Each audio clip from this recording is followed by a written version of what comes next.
Merchandising interview के series 2 के अंदर उन स्टूडेंट्स के लिए या उन लोगों के लिए जिन्होंने पहले कभी मर्चेंडाइजिंग में काम नहीं किया, मर्चेंडाइजिंग का कोर्स किया है या फिर मर्चेंडाइजिंग में वो जाना चाहते हैं, इससे पहले उनका मर्चेंडाइजिंग का कोई एक्सपीरियंस नहीं है। ये लोग जब इंटरव्यू के लिए जाते हैं तो इनसे क्या क्वेश्चंस पूछे जाते हैं। आपकी सीवी के अंदर लिखा हुआ होगा आपकी क्वालिफिकेशन, आपका एक्सपीरियंस, और एक्सपीरियंस में मर्चेंडाइजिंग का कोई एक्सपीरियंस मेंशन नहीं होगा क्योंकि आपने कभी मर्चेंडाइजिंग में काम ही नहीं किया। तो अब आप जो जॉब इंटरव्यू दे रहे हो ये तो मर्चेंडाइजिंग की पोजीशन का एज अ मर्चेंडाइजर या जूनियर मर्चेंडाइजर, असिस्टेंट मर्चेंडाइजर, तो आपसे वो पूछेगा कि आपको कोई एक्सपीरियंस है। आप बोलेंगे I don't have any kind of experience. आपको कोई एक्सपीरियंस नहीं है मर्चेंडाइजिंग में, बोलेगा हमें एटलीस्ट 1 और 2 इयर्स का कम से कम एक्सपीरियंस बंदा चाहिए। तो आपको तो एक्सपीरियंस नहीं है तो आप किस तरह से काम करेंगे। लेट सपोज कर लें कि जिस कंपनी में आप इंटरव्यू के लिए गए हैं और ये जो कंपनी है ये निटवेयर्स की है, ठीक है, निटेड इंडस्ट्री है। ये टी शर्ट्स बनाते हैं, अपेयरल्स बनाते हैं, हुडीज इनका प्रोडक्ट है। लेट सपोज अज्यूम कर ले ट्राउजर्स बनाते हैं। या इंटरव्यू हो रहा है तो आपसे पूछता है कि हम तो नेटवेयर बनाते हैं, आपने कभी किया नहीं, क्या जानते हैं नेटवेयर के बारे में। वो लोग जिन्होंने मर्चेंडाइजिंग का कोर्स किया या उनको नेटिंग की नॉलेज है ना, आपने यहाँ पर ये प्रेशर नहीं लेना कि आपको कोई एक्सपीरियंस नहीं है जॉब का, but you have a knowledge, sound knowledge of knitting manufacturing process. आपको नेटवेयर का जो मैन्युफैक्चरिंग प्रोसेस है ना आपको बहुत अच्छी तरीके से आता है। कि यार्न आता है, यार्न के बाद आपकी निटिंग आती है, निटिंग के बाद ब्लीचिंग प्रोसेस आता है जिसको वेट प्रोसेस भी कहा जाता है, फिर ड्राइंग प्रोसेस होता है, फिर डाइंग में जाता है, डाइंग के बाद ये कटिंग में जाता है, कटिंग के बाद स्टिचिंग में जाता है, पैक होता है, डिस्पैच हो जाता है, इंस्पेक्शन बीच में होती है। तो ये पूरा एक निटवियर का मैन्युफैक्चरिंग प्रोसेस है। अगर आप स्टेप वाइज उसको ये बताएंगे तो काफी हद तक चांसेस हैं कि आपको जॉब मिल सकती है क्योंकि आपने निटिंग प्रोसेस बिल्कुल सही बताया। पहली वाले सेशन में भी मैंने आपको ये चीज बताई थी कि मर्चेंडाइजर वो प्रोफेशनल मर्चेंडाइजर वो होता है जो फैब्रिक को पहचानता है। आप कौन सी कंपनी में इस वक्त बैठे हुए, निटवेयर कंपनी में बैठे हुए और वहां जॉब दे रहे हैं एज असिस्टेंट मर्चेंडाइजर का। आपको फैब्रिक की एटलीस्ट पहचान होनी चाहिए। सिंगल जर्सी कौन सा फैब्रिक होता है, डबल जर्सी कौन सा होता है, टेरीनेट कौन सा होता है, पोलर फ्लीस कौन सा होता है, मैश नेट कौन सा होता है, दरअसल कौन सा होता है, XYZ बहुत different kinds of knitting fabric की होती हैं। मोस्ट पॉपुलर जो होता है वो सिंगल जर्सी होता है, डबल जर्सी होता है, पोलर फ्लीज होता है और टेरीनेट होता है। ये बहुत फेमस फैब्रिक है, ये बहुत ज्यादा यूज होते हैं, ज्यादातर यही यूज होते हैं। फिर फैशन इंडस्ट्रीज के बाद आ जाती है, उसके अंदर निटवेयर फैब्रिक की बहुत वर्सेटाइल आपके पास इसके वैरायटी आ जाती है। यार्न काउंट किस तरह से निकालते हैं। लेट सपोज आपको बोलते हैं ठीक है ये एक हुडी है या टी शर्ट है, इसकी आप फैब्रिक की कंजम्पशन निकाल रहे हैं।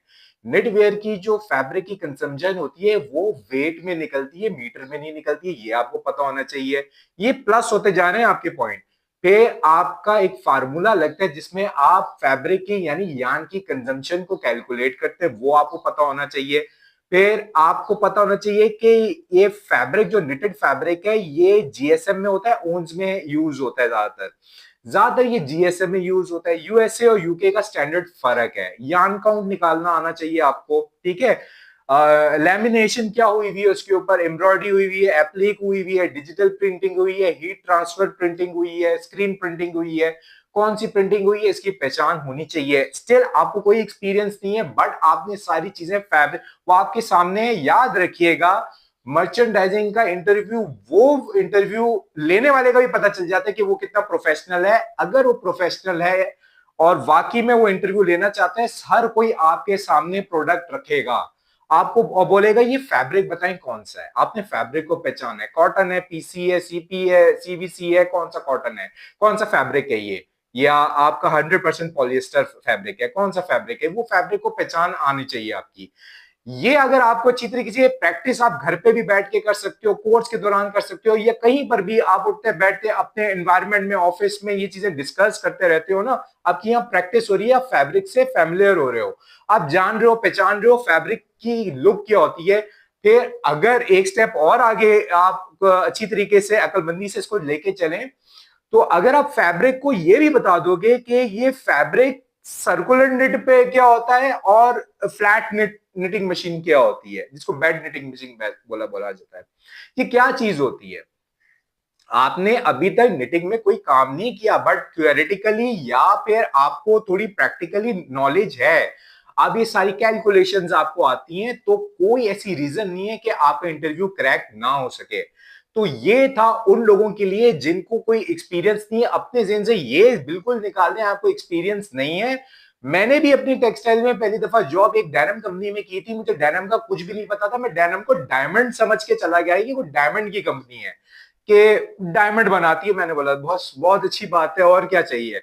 तो बाद में पता चला डायमंड नहीं था, डायमंड नहीं था, वो डेनिम था। डेनिम मतलब जीन्स का फैब्रिक, जीन्स बनाने वाली वो कंपनी थी, बहुत पॉपुलर है वो।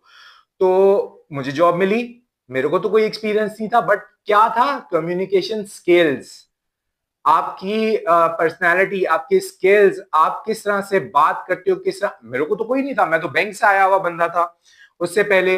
तो ये सारी चीजें जब आप बताते हो इंटरव्यू के अंदर, देखिए दो तरह की कैटेगरी है, एक आपके पास नॉलेज इंफॉर्मेशन है बट एक्सपीरियंस नहीं है।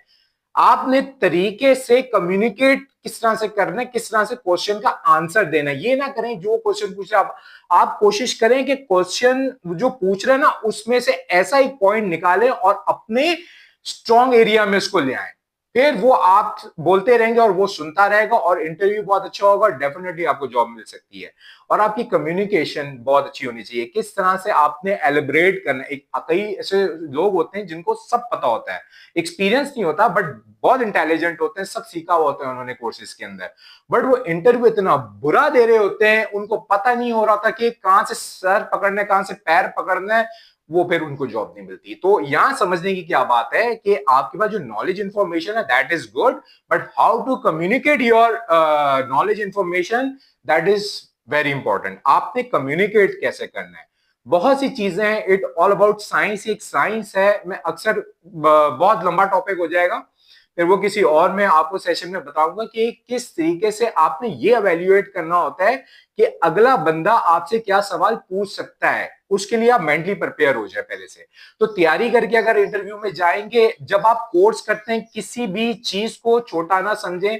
अक्सर बेसिक में हम फंडामेंटल ऑफ टेक्सटाइल जब करते हैं, तो यान के बारे में जब मैं बता रहा होता हूं, तो अक्सर स्टूडेंट बोलते हैं ये तो बहुत डीप है, ये हमारे किसी काम नहीं। आप बहुत बड़ी गलती करते हैं, यही आगे चल के कॉस्टिंग में आएगा, आपको यान की कॉस्ट निकालनी पड़ेगी। आपको तो पता ही नहीं है यान सिंगल का, यान का काउंट क्या होता है, आपने तो मिस कर दिया था।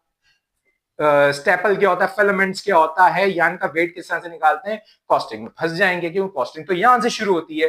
तो ये उन लोगों के लिए है जो फ्रेश हैं, डेफिनेटली आप प्रैक्टिस करें। आप जब इंटरव्यू के लिए जाते हैं ये ज़हन में ना रखें कि आपको ये जॉब चाहिए चाहिए, आपको ये दे दे बस, कोई बहुत बहुत जरूरत है मुझे, नहीं। आपने ऐसा इंटरव्यू देना है कि आपको वो ऑफर करे आपको ये जॉब। तो ये इंपॉर्टेंट चीज है जो आपको इसको मद्देनजर